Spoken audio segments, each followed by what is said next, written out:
길버트와 스펙트의 사회적 정책 분석에 관한 설명으로 옳지 않는 것은 1번 과정 분석은 정책 형성에 있어서 사회적, 정치적, 기술적 방법 변수를 중심으로 분석하는 방법이다.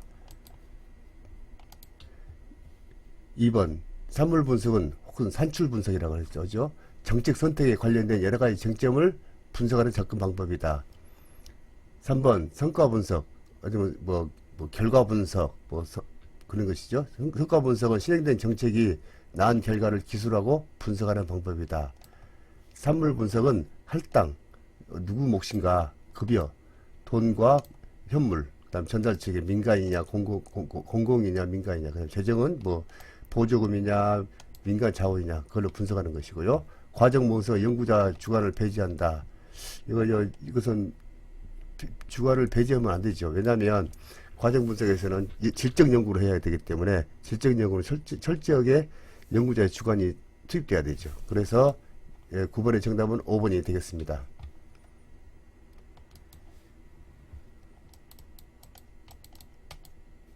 자, 그럼 사회적 정책 분석에서 세 가지가 있는데요. 과정 분석, 산출 분석, 산물 분석, 산출 분석, 성과 분석. 그것을 갖다가 3P라고 그러죠. 프로세스, 프로덕트, 퍼포먼스. 이렇게 세 가지인데요. 그 다음에 과정 분석을 보면은 그 정책에 관련된 문제를 어떻게 문제를 다루는 것인데 정부 조직과 정부 기관과 상호작용을 통해서 사회적, 정치적, 경제적 배경을 파악하는 것이다. 예, 정책이라는 것이 뭐냐면 어떤 개인의 문제가 아니고 국가가 나아가는 방향을 정하는 것이거든요. 그래서 우리 정치인들은 우리 정책 대결하자. 그 국가가 하는 일이 나아가는 일을 정하는 것이죠. 그래서 과정과 관련된 것을 과정 분석이라고 한다. 자, 과정 분석은 보통 질적 연구의 사례 연구를 한다. 질적 조사에서는 객관적 조사는 개인의 연구자가 배제가 되지만 질적 연구에서는 관찰자, 독립된 객관적 현상은 존재하지 않는다. 이건 뭔 말이냐면 그 연구자의 생각이 많이 개입된다 이거죠. 그다음에 산물 분석은 운영과 관련된 것으로서 급여가 뭐냐, 현금과 현물, 증서 그런 거 있거든요. 급여의 할당과 형태, 급여의 전달, 재원 대한 분석을 말한다. 그 다음 성과 분석은 프로그램이나 실행 여부, 혹은 결과, 혹은 목적 달성 여부에 대해 정책의 결과를 기술하는데 기술하고 평가하는 데 관심을 두는 것이다.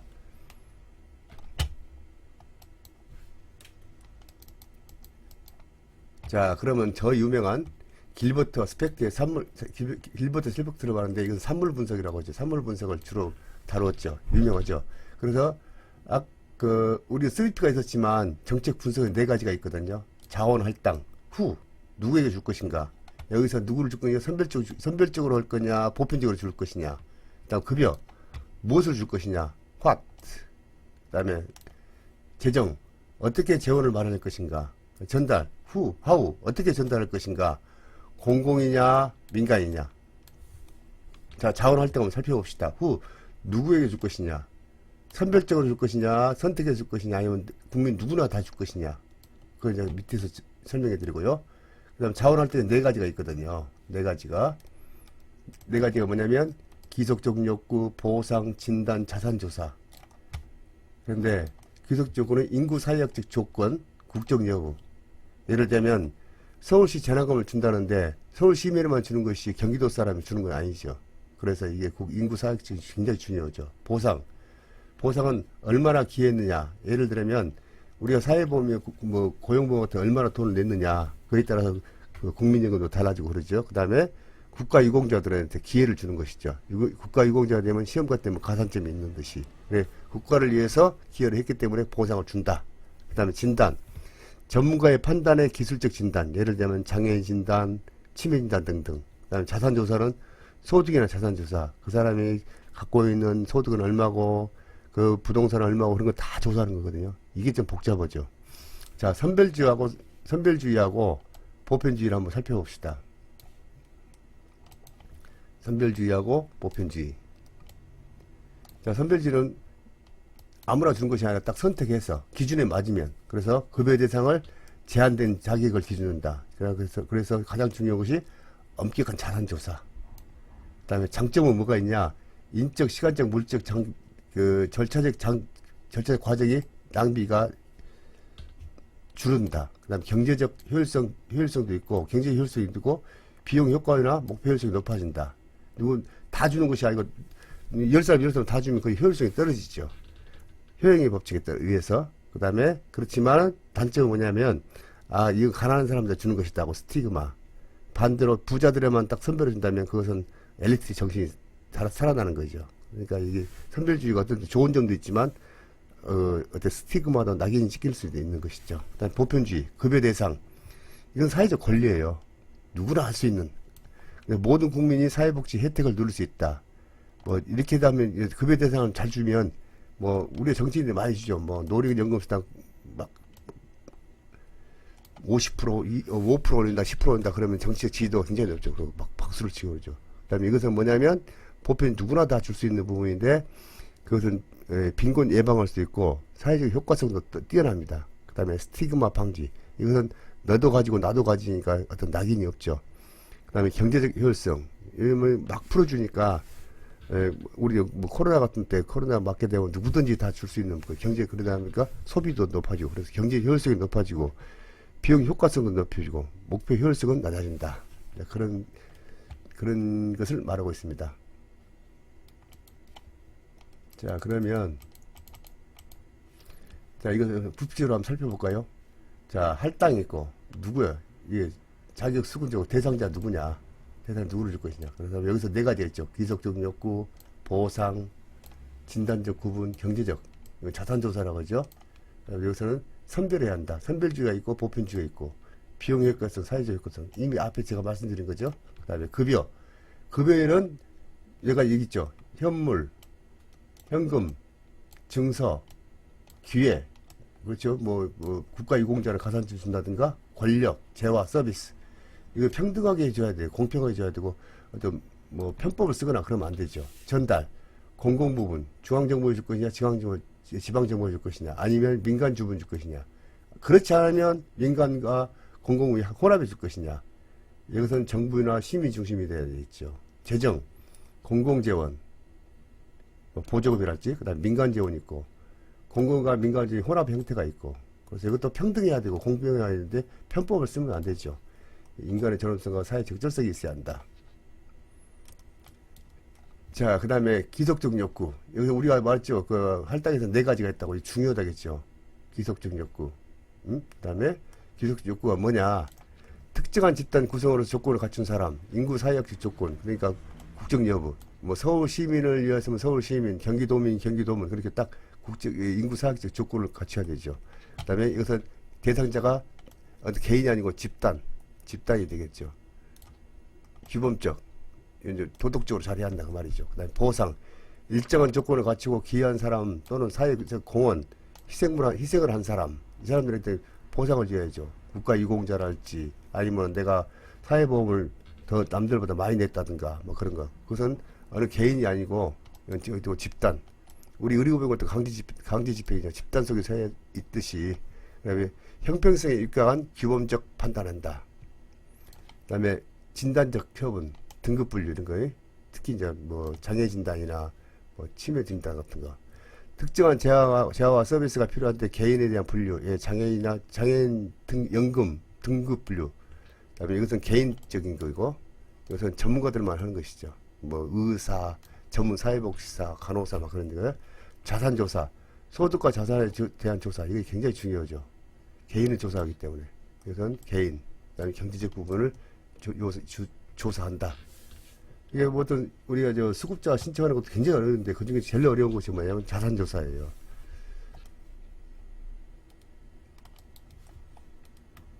자, 그러면 이것을 구체적으로 한번 우리 4대 보험에 관련돼서 한번 구체적으로 살펴보도록 하겠습니다. 자, 우리 네 가지 틀이 있죠. 자원할당, 급여, 재정 전달 체계. 자, 네 가지 틀이 있죠. 네 가지 틀이 있는데, 우리가 자원할당, 급여, 재정을 어떻게 전달할 것이냐, 전달은 누가 할 것이냐, 그것을 갖다가 사회보험을 입각해서 한번 설명해 보도록 하겠습니다. 국민연금 살펴보겠습니다. 국민연금. 인구 사회학적은 어떻게 했냐. 대한민국 18세 이상 60세 미만이면 누구든지 가입할 수 있다. 60세 넘으면 국민연금 제외되죠. 그 다음에 기여. 가입자의 연금보험료. 가입자. 물론 국민연금은 사업자도 주겠지만 개인이 얼마나 냈느냐. 기여했느냐. 그 다음에 진단적은 여기서 뭐 장애연금 같은 것은 전문적으로 진단을 해야 되는 것이죠. 그 다음에 장기요양. 장기요양 대상자 누구냐? 인구 사회학적 인구 누구냐? 65세 대한민국의 65세 노인. 진단적 구분은 노인성 질병을 가진 사람. 뭐 거의 이런 치매도 있을 것이고 무슨 중풍도 있을 것이고 여러 가지가 있겠죠. 노인성 질환이 그 범위에 포함되냐 안 되냐. 그 다음에 이 장기 혜택 받으려면 장기 기여해야 한다. 어떻게 해야 하냐? 장기 요양보험료를 냈냐 안 냈냐. 그 다음에 재원은 누구냐? 이것은 어떤 개인이 아니고 이건 국가는 지방자치단체 여기서 재원을 마련하는 것이죠. 그 다음에 기초생활보장법은 이거 굉장히 중요해요. 자산조사 어렵고 그래서 뭘로 기준이냐 소득 인정액으로 보는 것이고 그 다음에 기초연금 인구 사회학적으로 봤을 때는 대한민국 65세 노인은 누구든지 포함된다. 기초연금 자산조사 물론 포함된 것이 아니라 어떤 조사에 의해서 65세 대상자가 65세 이상이고 자산조사는 소득 인정액 선정 기준에 의해야 한다. 소득 인정액 이것도 알려면 조금 복잡한데 언제 나중에 기회가 되면 설명하는 걸 합시다. 그러나 소득 인정은 보건부에 다 그 지표가 다 있어요. 거기다 맞춰가면 되는 거거든요. 자, 그 다음에 장애연금 인구 사회학적 요인은 뭐냐? 대한민국의 18세 이상 장애인 뭐 그 경증이든 죽증이든 상관없이 그다음에 진단적 구분은 중증 장애여야 한다. 그래야 장애연금 받는다. 자산조사, 소득 인정액이 선정 이하야 한다. 가난해야 한다 이거죠.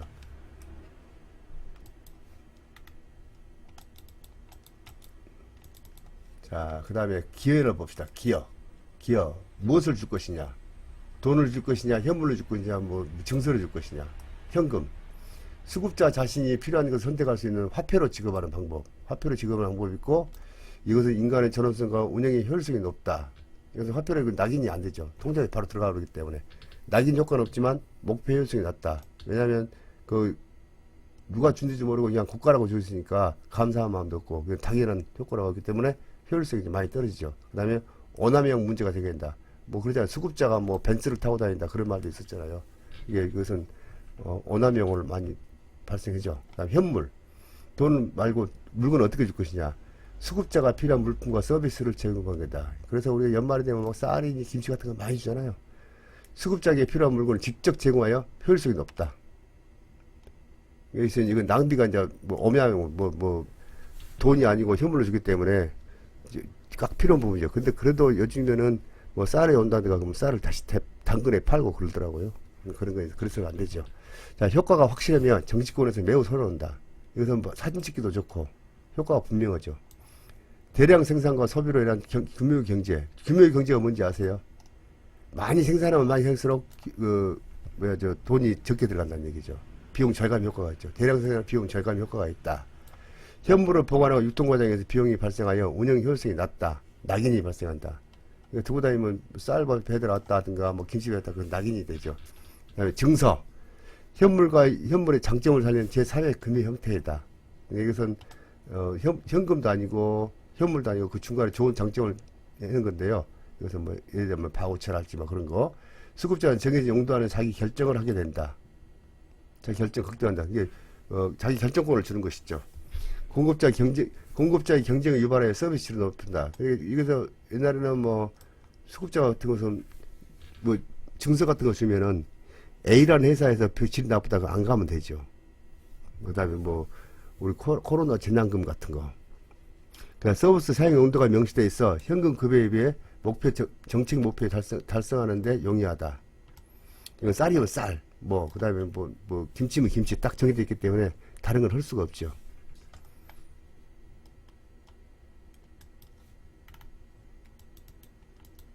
자, 지금은 재원을 어떻게 말할 것이냐. 자, 공공재원이 있는데 공공재원 두 가지가 있거든요. 일반 예산이 있고 사회보장성 조세가 있고 조세 비용이 있어요. 세 가지가 있구나. 세 가지.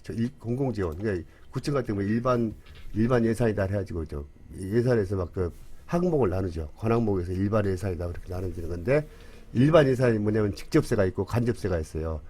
직접세는 뭐냐면 소득세, 지산세, 증여세, 상속세, 뭐 소득세 같은 것은 뭐 교육세, 뭐 주민세, 뭐 그런 거 다 있잖아요. 그 다음에 간접세는 부가가치세. 우리가 맥주 한잔 사 먹더라도 거기에 다 10% 부가세가 부과돼 있죠. 그래서 이것은 어떤 거냐면 소득 재분배 효과와 사회적 적절성이 높다. 대상의 일반성과 급여의 보편성이 높다. 재원의 안정성과 지속성이 높다.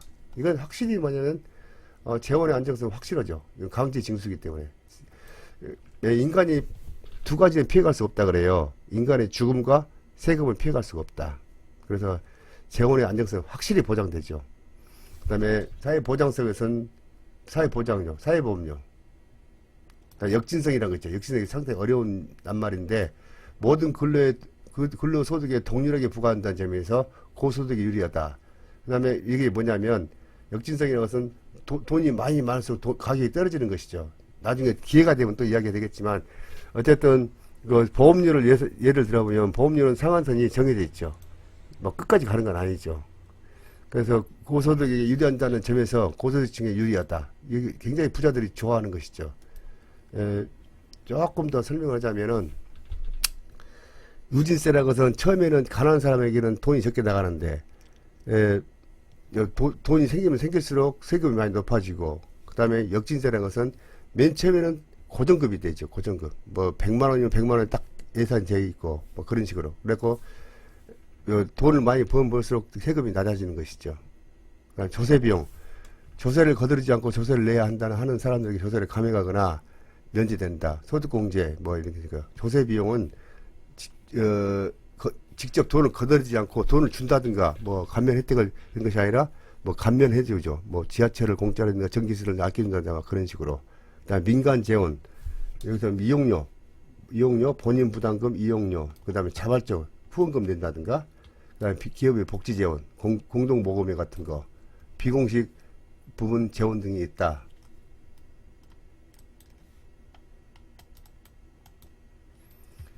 자, 그러면 재원은 이제 어떻게 전달할 것이냐?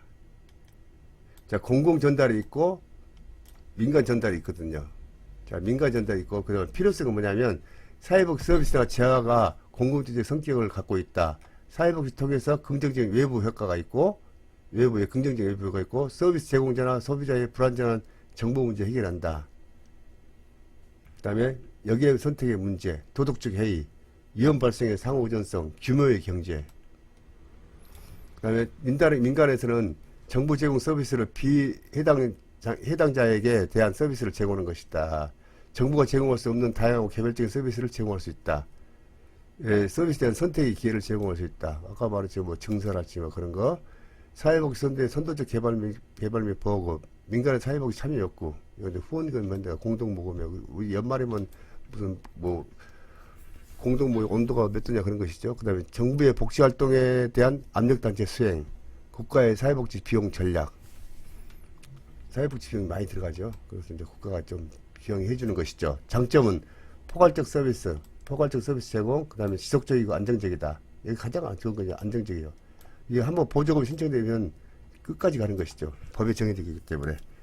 그 다음에 소득 재분배 효과와 극대화의 평등 가치 구현, 재정이 안정적. 아주 안정적이죠. 따박 나온다 하잖아요. 자, 개별적인 민간 서비스 전달 측에는 개별적인 다양한 서비스 제공되고, 클라이언트의 욕구별에 신속하게 대응할 수 있다. 관변단체가, 클라이언트 변화에 신속하게 대응할 수 있죠. 민간단체이기 때문에. 여기는 공공 전달에서는 절차가 좀 복잡하기 때문에 좀 늦게 대응하는 면이 있고요. 그 다음에 서비스 다양성과 전문성, 융통성과 접근성 용이. 단점은 뭐냐? 서비스가 경직되어 있다. 딱 정해져 있죠. 관료적이죠. 관료제적 구조에 따른 접근성의 한계. 너무 행정적으로 하는 것이죠. 특수한 문제에 대한 대응 분적. 이것은 어떤 예기치 못한 내용 문제가 발생하면 그 대응이 부족하죠. 보고를 하고 절차가 과정이 굉장히 복잡하죠. 이런 공공전달 같은 가장 중요한 것이 보고하고 절차는 굉장히 따지는 것이죠. 근데 민간단체 그것이 많이 생략되어 있죠. 공공재 제공에 어려움이 있다. 규모의 경제 실현에 불가능했다. 왜냐하면 규모의 경제라는 것은 대량 생산을 한 데가 아니고 여기서 이 가격 비교를 해가지고 사기 때문에 그다음에 재정의 불안정, 사회복지 서비스. 이제 예를 들면